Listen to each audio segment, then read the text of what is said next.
Are you rolling? Is this City Pulse? No, it's not City Pulse. Is this gonna be on TV? It might be on TV. Okay, ask me some questions. I'm a smart guy. Okay. What are you doing Thursday? I walk the dog.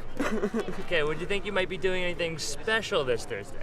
Absolutely not. There's nothing special that you might be doing on Thursday? Nope. Nothing at all? Nope.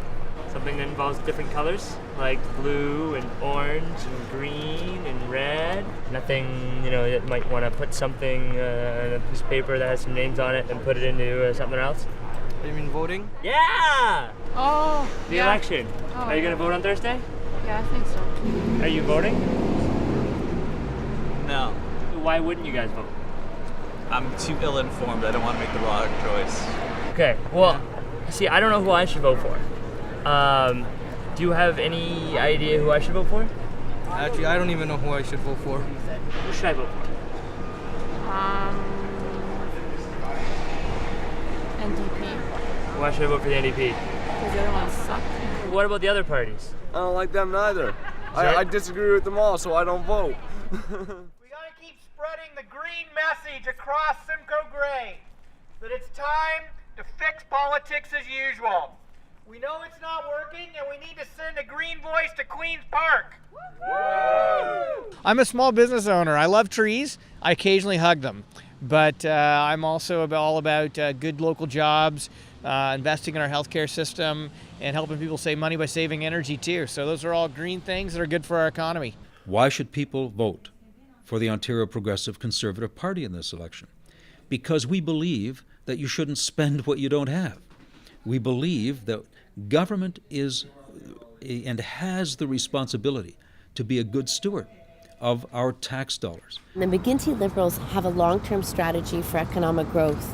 That's by far the best strategy out of all the parties. There's such a long list of why people should vote NDP. A couple of the key components in this election are making sure that we're creating better jobs. So for university students that are coming out of school, making sure that we have a higher quality of living for everybody. There's some big issues right here in Alliston. For instance, the Boyne River, which flows through town, is being threatened by a mega quarry just down the road, and the Green Party is standing up and saying, you know what, we got to put our water and our farmland first. So our message here in Alliston is being very well received. The McGuinty Liberals, who say this is, the hard stuff we have to do to make sure that people get the education they need, that people get the health care they need, and that people have the jobs that they need. I know this election, in order to try to get more people out voting, they've made it accessible for kind of a general voting to happen ahead of time. The same thing that works for soldiers overseas and things like that. What do you think the future is? What do you think the next steps are to try to get more and more people out voting? Well, I think it's a great thing that Elections Ontario has done a little bit more in terms of more advanced voting and some home visits if someone's got some kind of issue to get to the polls. We've been encouraging our supporters to vote at the advance poll. This year, people have had many more opportunities to vote in advance of the actual election day. So that's been a big part of our thrust. We're gonna go talk to folks about issues that are important to them: jobs, saving money by saving energy in our health care, protecting our water and farmland. So why don't we walk up here and see if someone's home? How's that? All right. Here we go. So Take It Over is just to get people out to vote? It's definitely the main concern is to get people to vote and to raise awareness, because the statistics are that people over the age of 55 are 2.5 times more likely to vote than under the age of 25. So we're really trying to get students and youth out voting, but also to think about post-secondary education when we're voting, because we try and just hit them where it's this will affect you. And the number one thing after that I say is if you don't vote, then don't complain. There's only this is our way. This is our one way for each level of government to have our say and to be able to ask questions and to be able to push the envelope and to be able to say, these things are important to me and this is what I'm voting for. This is our one opportunity, our one shot every 4 years for each level of government.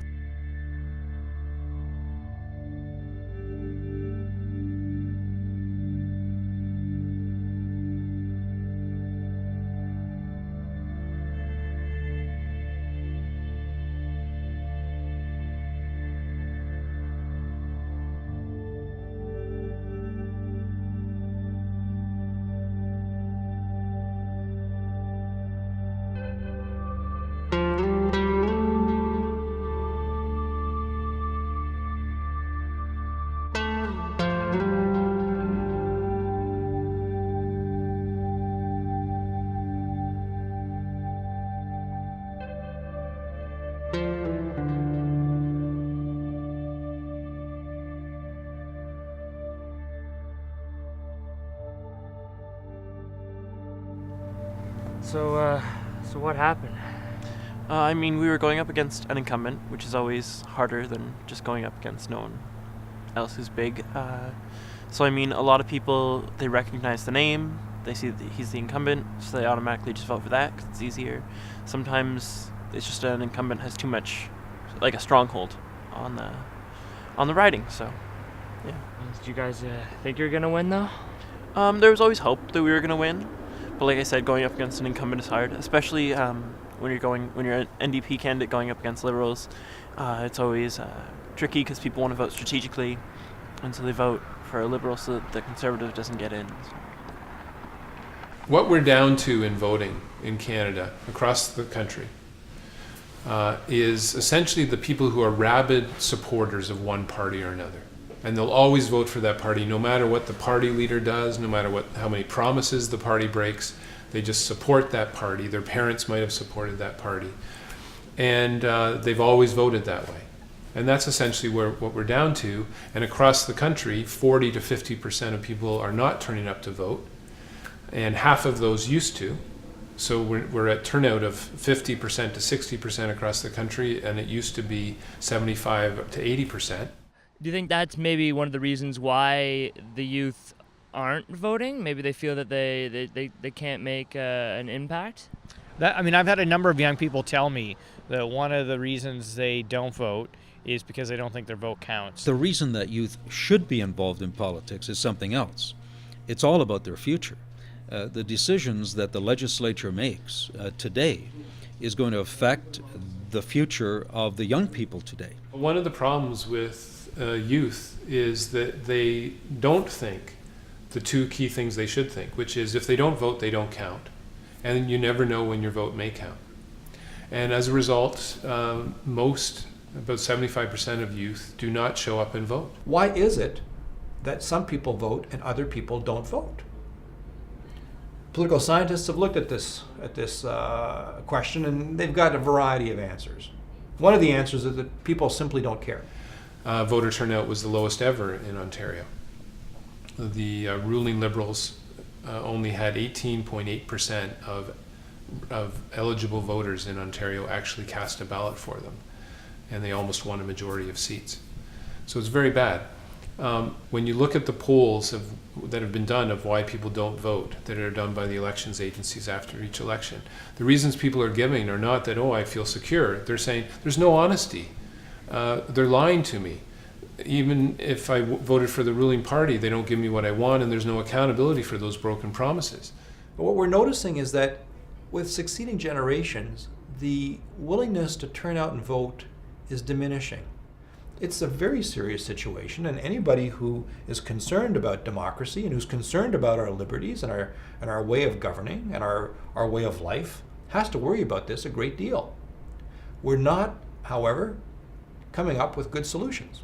And that's the problem. And that's where the investment has to be. We have to find solutions to this problem because it cannot be sustained.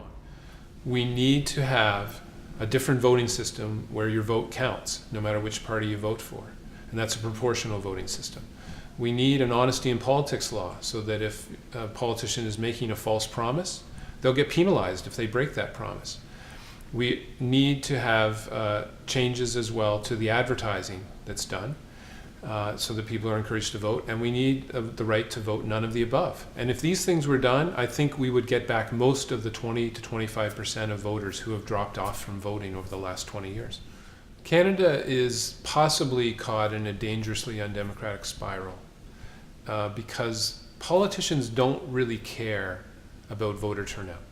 They say they do, but it works for them as long as more of their voters turn out than for the other parties.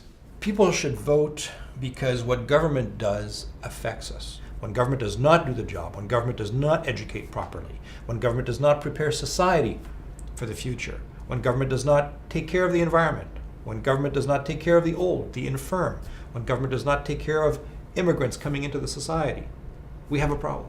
If you don't look at all and you don't go out and vote, and you're not comparing the party platforms and trying to inform yourself and vote in a way that really reflects your values, then you are going to get the government that you deserve. And you're going to get a government that will not protect you and that will do things that will make your life horrible. So if you think you can turn off politics and you'll be fine, you're wrong, because as Ralph Nader so aptly said, politicians will turn on you. You know, on the back of my business card, it used to be blank, and I looked at that and said, what a waste of space, right? So I've got a saying there that I've printed on my business cards for the last about 14 years now. And what it says is that if you don't get involved in the political process, you are destined to be governed by those who do. Think about that.